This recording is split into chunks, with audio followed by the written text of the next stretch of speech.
So we've been talking about emotional needs and how when we meet those emotional needs, it creates feelings of love in our relationship.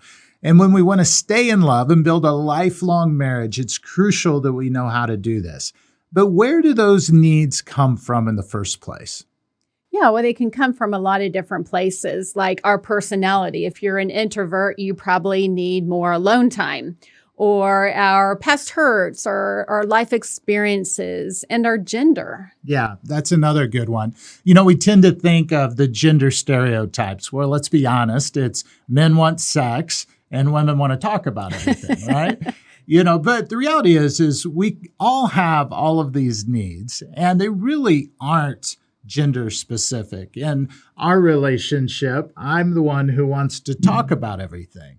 But you have a job where you talk all day. Yes. And at the end of the day, I'm all out of words.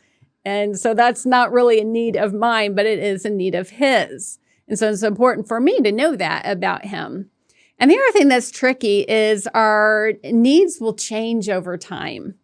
So when our kids are young, we might have a need for more time together, more quality time, and more conversation together. And when we're retired, we might spend so much time together that we might need time away from each other or recreational companionship. So they do change over time, and that's normal. Yeah, it is. About the time that you think you have it figured out, the target moves.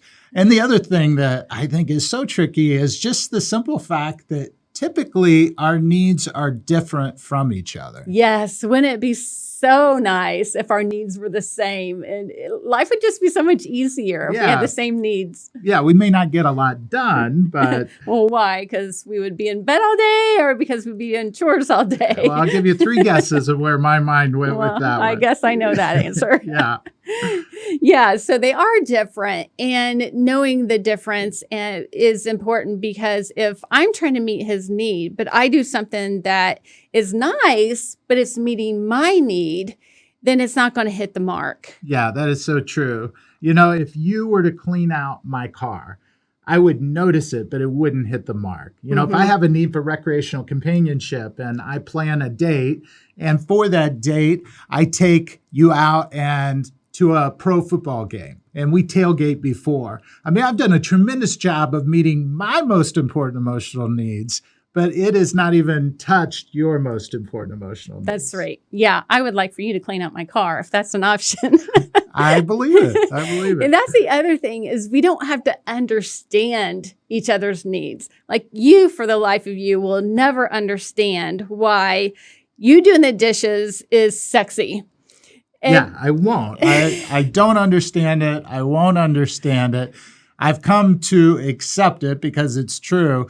But if I can be honest, it's not fair. It's not fair at all, because if you want to show love to me, all you got to do is sit on the couch with me with your arm around me. I have to cuddle up with you. Exactly. If I want to show love to you, I've got to be on my hands and knees scrubbing something or cleaning something. That's true. And I tell him, you don't have to understand it. You just have to do it. Yeah, it's very true.